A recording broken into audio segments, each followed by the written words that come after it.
binubungkal. Ayan po mga loves, ang mga halaman ko. Mula kami lumipat dyan eh. Nandito na po sa aming lugar ang pagbungkal. O, kanino kaya itong mga motor? Kyra, itong motor mo anak. Hayaan mo na lang. Mula kami tumira dyan. Bulok na nga yung bahay namin eh. O, ayan eh. Kahapon hindi kayo nagganyan, ano? Nag-post ako na yun. Oo. Yan po mga loves, nandito na po sa aming lugar at binubungkal na ang aking mga halaman.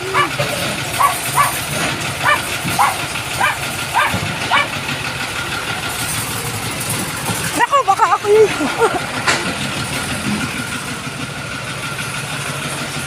Kyra, ito motor mo ay ano mo muna ah.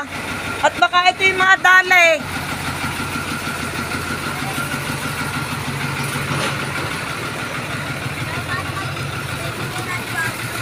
Oo nga, eh kanina yung motor.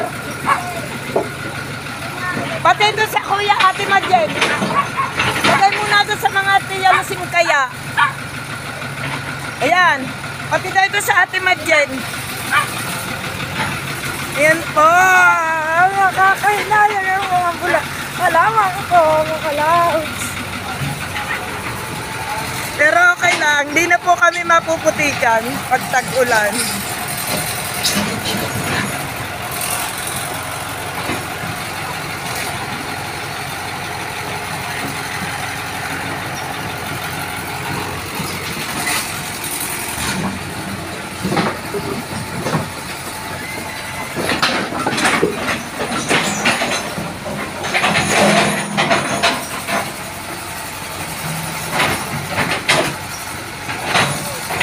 Halika! Saan na nakuha ko na yung papel mo? Ano papel? Pinapadala na ni Kapo rin ang mga papel para daw pag dumating yung payout yan. Ay sa atin kinuha ko, hindi ko alam na nga dito ka eh. Buti nga ako'y nakaabot dito sa pagbabako. Eh, natawag dyan? Bako? Ayan po, binabako na aking halaman.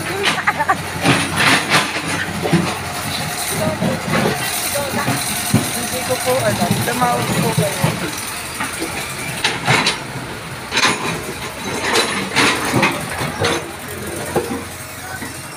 Yan na po ang aming karsada na sasaya na ulit dito.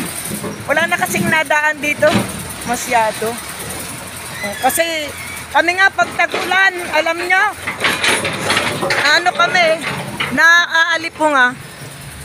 Ate Nine, yung papel mo, ay, nasa Ate Lusing na. Kukuha ko na ha. Alin yung papel ko? Yung na doon. Yung kay Benny kasi, ay dadalhin pa sa bayan. Ano? Oo, papepirmahan pa. Pero yung na pinirma, nasa Ate Lusing ha. Hindi na, hahawakan na ng mga petensyon. Ang dami nga. Naitabi na ang motor mo, naitabi na. Ayun! Tinabi na ni Kyra. Naliligo sa ko, ay, para nasa tapat na. Dali, alam ko. Pwede daw itong hingin eh. Sabi, Oo, papadakot ninyo dun ha, saka papalagay dyan. ilalagay na. Alam naman ni Kapitan, magsasabi lang daw. Hindi, sinasabi kong madami. Eh, kung kaunti lang naman ang kukunin. Ito kasi, kukuhanin yan. Yan ang kukunin, yan ang inyong hingin. Pero yun ang kinukuha, yung malalaki. Eh, wala. Ito pinapatag. Teka,